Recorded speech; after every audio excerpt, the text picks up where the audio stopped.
I'm good. How are you guys doing? Very official today. Got the logo's shirt on. That's right. There you go. Julian, how has clarity helped this defense in terms, especially another year with Mike? Yeah, I think it's been pretty much the main thing. Clarity in how we want to play, how we want to obviously meet. It's just clarity of just a standard, and so it's like shooting at a basketball rim, with a target. It's just when you have that goal set, it's easy to hit. Are you guys, the opportunity you're taking in terms of your group, even I think you talked about it, just as a leader, can you talk about that, the defense, and then specifically to your safeties and cornerbacks? Yeah, like individually, like my leadership. Yeah, start from there and then kind of go to the Yeah, I think my leadership style is most importantly one of awareness. I don't know. I know how I come across. I know how I present myself. And so I know that I got to stay within who I am. I think leaders sometimes mess up trying to be everything at once.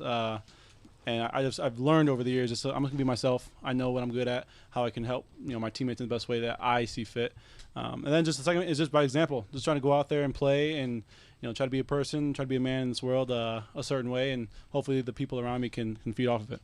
Big picture, Julian. How do you kind of feel? You've been here, I guess, 3 years now. How do you kind of feel about this team, where you guys are right now, and kind of how everything's come together, maybe versus the past couple years? Yeah, that's a good question.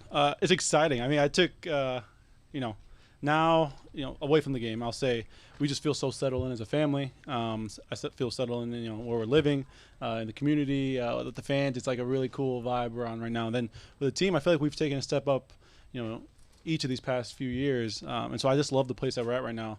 We're super competitive. We're really close. That locker room, you guys, you see it, but we're pretty close in there. And it's like it's all building into kind of what we want to become.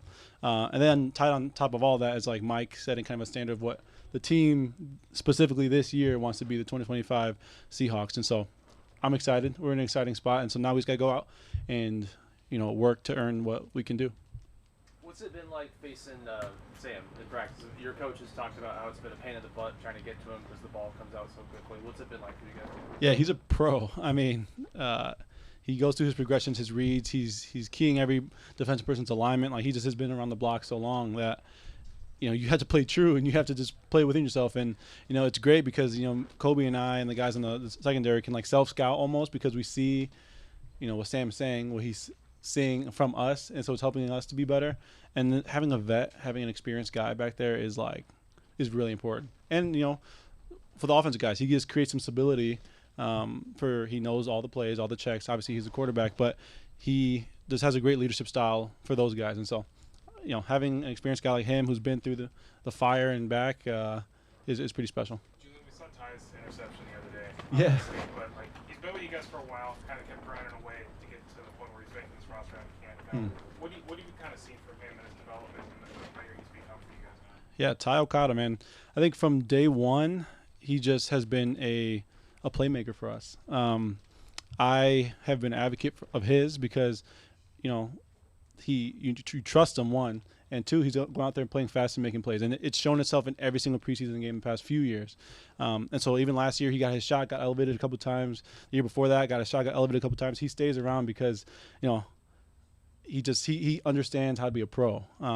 And I see a lot of my former self early in my career in him. And so it's easy for me to be an advocate for him because I wish I had a mentor that, I'm just trying to be that for him.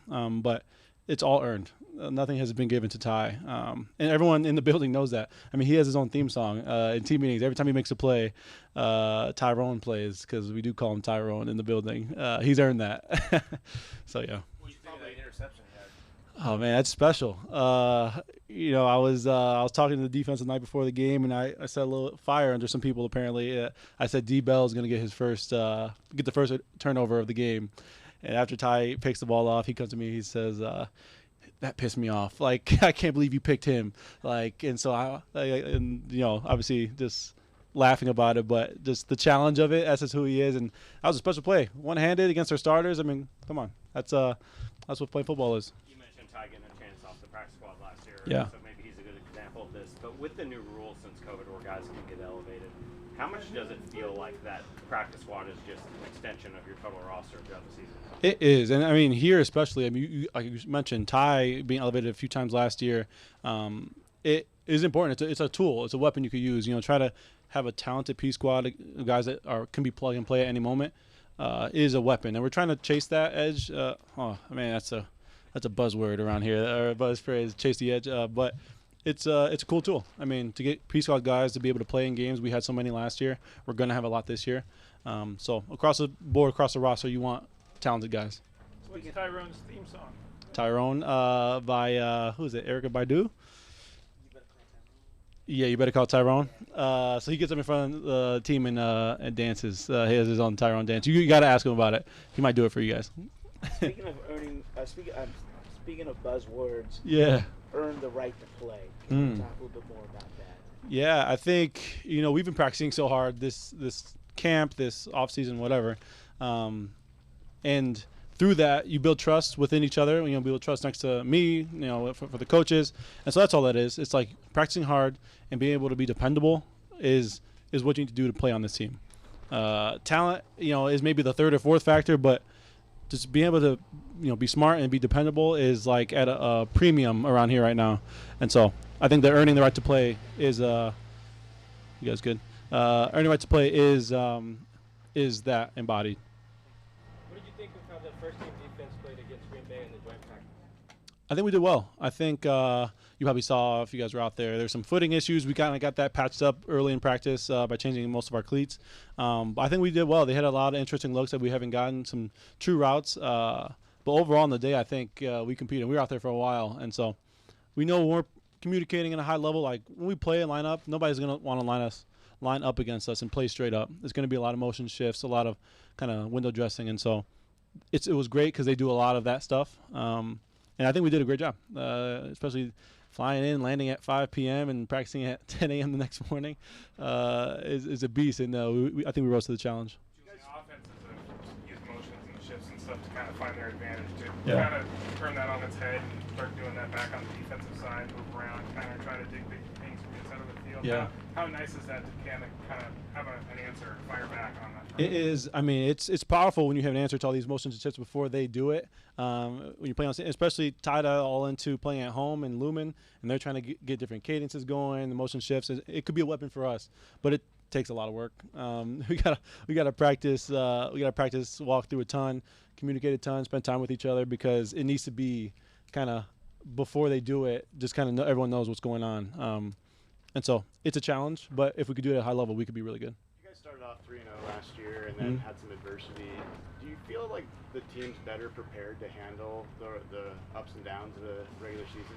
Yeah, it was kind of weird last year. I mean, we were winning those early games, but I don't know how to phrase it differently, but we didn't know. We just didn't fully know how to win yet. I think we were just winning off of talent alone those first few games. And so now it's like knowing our personnel. Obviously, a lot of these guys have been here for 2 years at least. It's important to establish, okay, this is how we win. These are the pillars we're trying to hit. And so I think that stuff goes into just being a young team with a young system. Everything was early in the process.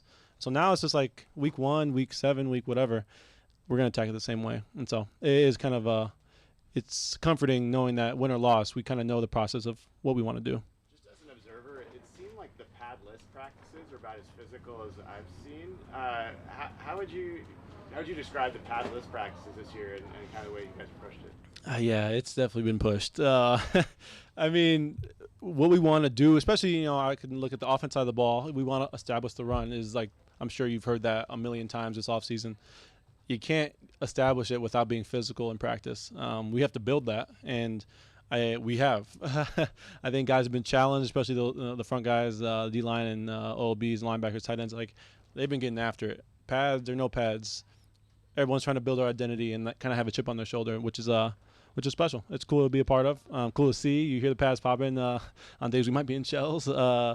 But it's all a part of who we want to be. We can't be physical by talking about it. Gotta do it. How much of that identity you think is reflective of who Coach McDonald is?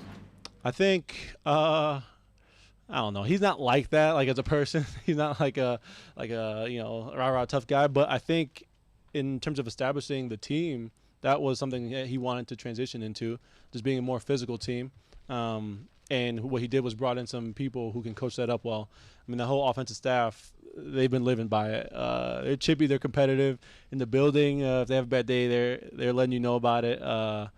And so it's Coach Mike's, I think, awareness to, all right, how do we get to being a physically dominant team? We bring in some people that can help coach it, and so that's what that is. How do you think some safeties and linebackers are going to match up against Robbie Oots when they hit the hole?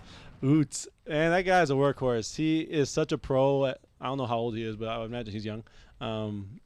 It's going to be special to see him get after it. That man is a bowling ball.